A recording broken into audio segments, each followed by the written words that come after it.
இலக்கம் 19 கொண்ட கடைகள் மற்றும் அலுவலக பணியாளர்களின் சேவைகள் மற்றும் ஊதிய ஒழுங்குமுறை படுத்தல் சட்டத்தின் 3ஆம் இலக்க திருத்தத்தின் கீழ் தொழில் அமைச்சினால் இன்று கொண்டுவரப்பட்டுள்ள இந்த திருத்தமானது உண்மையிலேயே வரவேற்கத்தக்க ஒன்றாகவே நாங்கள் கருதுகின்றோம். இலங்கையில் தற்போது பெண்கள் குடித்தொகை 51% இருந்தாலும் பெண்களின் தொழிலாளர் படையின் பங்கேற்பு 34% காணப்படுகின்றது. வேகமாக நாட்டின் வளர்ச்சிக்கு பெண்களின் சேவையை பெற்றுக்கொள்வதற்கு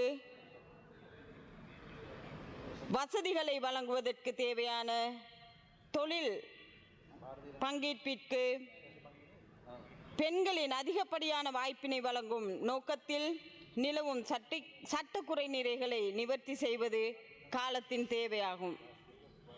பிரதிக்குழுக்களின் தவிசாளர் அவர்களே, இன்று இலங்கையில் பார்க்கும்போது 2018ஆம் வருடத்திற்கு பிறகு அதிகப்படியான சுற்றுலா பயணிகள் வருகை தந்த வருடம் 2025 ஆகும். குறிப்பாக சொல்லப்போனால் 23,60,000க்கும் அதிகமான சுற்றுலா பயணிகள் இலங்கை நாட்டுக்கு வருகை தந்துள்ளார்கள். அவர்களது தேவைக்கேற்ப அவர்களின் சலுகைகளை மேம்படுத்த வேண்டும் என்று நாட்டில் இன்று பிரதான வருமானமான சுற்றுலாத்துறை அமைந்திருப்பது உண்மையிலேயே எம்மை போன்ற எமது நாடை போன்ற நாடுகளுக்கு மிகவும் வரவேற்கத்தக்க ஒன்றாகும். அதன்படி பார்க்கும்போது 151% உள்ள பெண்களை இரவு நேரத்தில் வேலைக்கு அமர்த்துவதற்கு அதற்கான ஒழுங்கு விதிகளை அமைத்துக் கொடுப்பதற்கு எமது அரசாங்கத்தின் பொறுப்பாகும். அவர்களின் தேவைகளை பூர்த்தி செய்வது எமது பொறுப்பால் பாரிய அளவு தொழிலின்மையால் பிரச்சனைக்குள்ளாகி இருப்பது பெண்கள். இந்த பெண்களின் அவர்களது திறமைகளை இந்த நாட்டிற்கு எடுக்க வேண்டுமானால் அவர்களது அவர்களது திறமைகளை இந்த நாட்டின் எதிர்காலத்திற்கு இந்த நாட்டின் வருமானத்திற்கு சம்பந்தப்படுத்த வேண்டும் என்றால் அவர்களை இரவு நேர வேலைக்கு சேர்த்து கொள்வது சம்பந்தமாக அதற்கான சட்டத்திட்டங்கள் அனைத்தையும் அமைத்து அவர்களை வேலைக்கு அமர்த்துவது எமது நோக்கமாகும். இந்த சுற்றுலாத்துறைக்கு பாரிய அளவு சுற்றுலா பயணிகள் வந்து கொண்டிருக்கும் வேளையில் இவர்களில் அதிகமானோர் பெண்களாகவும் இருக்கலாம்.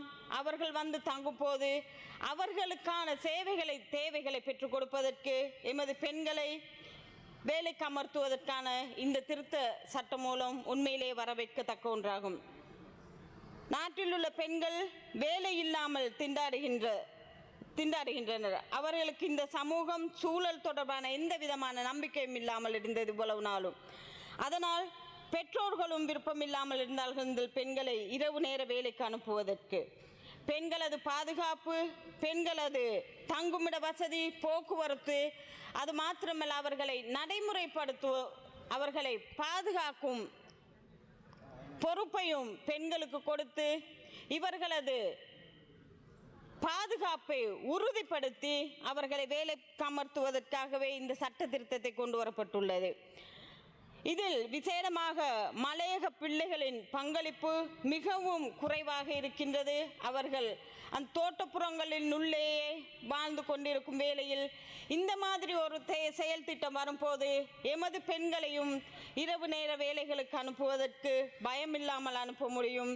அதன்படி பார்க்கும்போது இந்த சட்ட திருத்தமானது உண்மையிலேயே எங்களது மக்களுக்கும் ஒரு வருமான வழியாக அமையும் என்றே நாங்கள் கருதுகின்றோம்.